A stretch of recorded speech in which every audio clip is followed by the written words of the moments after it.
This is the Algebra 1 Summer School Unit 7, Lesson 4 practice video. In this practice video, I'm going to do numbers 3, 5, and 7 through 10, which go together. If you have questions, this is a pretty involved practice, so if you have questions on other problems other than these three, you need to check out the answer key or come in and ask questions during office hours. All right, number 3, you and your friend are seeing who can underhand shoot a basketball the highest. The graph below models the path the ball takes when it's your turn.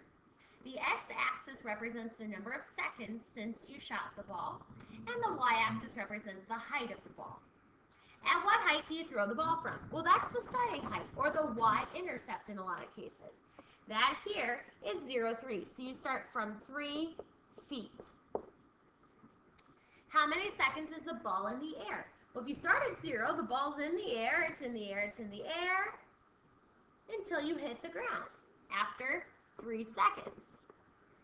So the ball's only in the air for 3 seconds. Now, it says at what height does the ball reach its highest height? Or, I'm sorry, after how many seconds does the ball reach its highest height? The highest height is up here. We talked about in the problem that the x-axis represents seconds.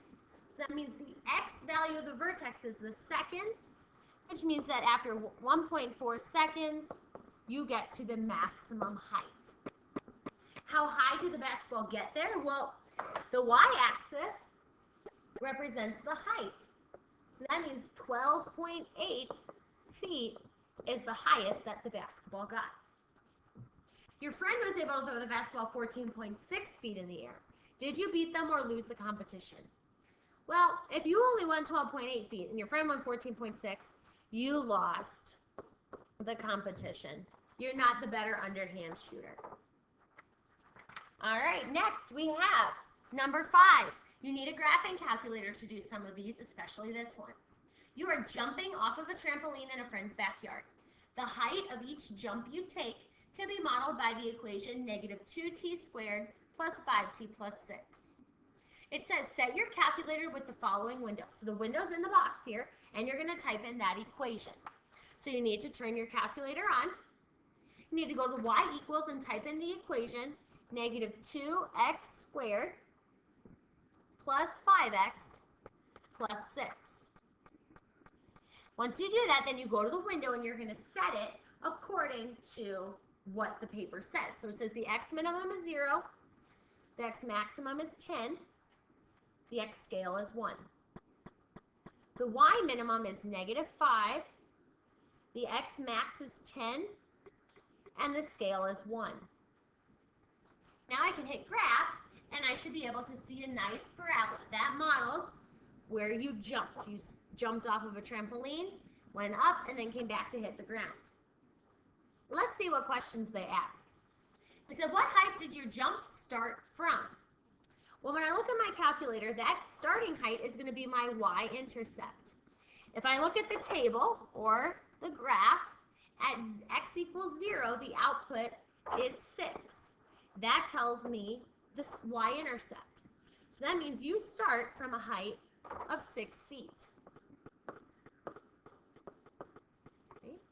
Next question, what's the highest height that you reach?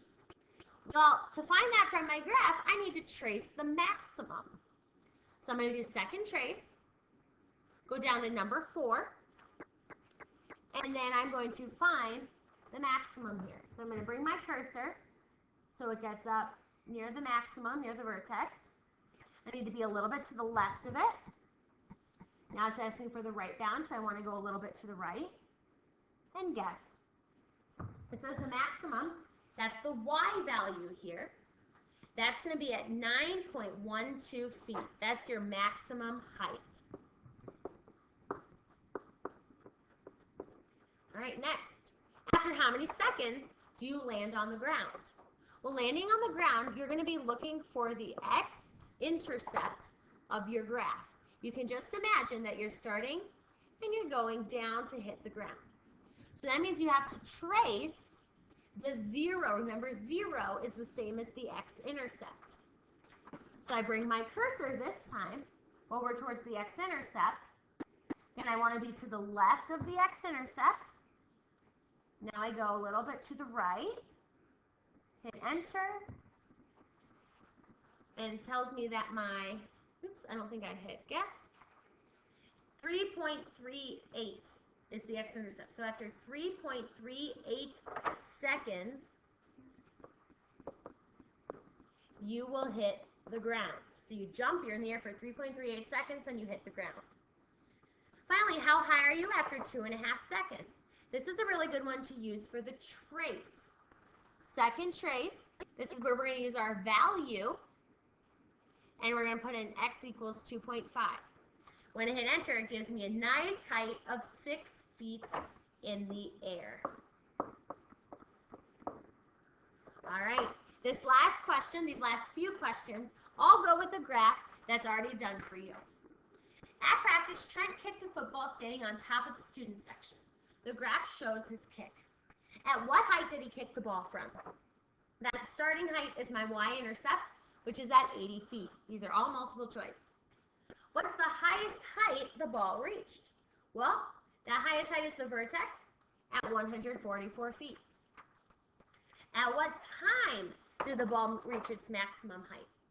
If I go down to the time from that vertex, I see that that happened after 2 seconds.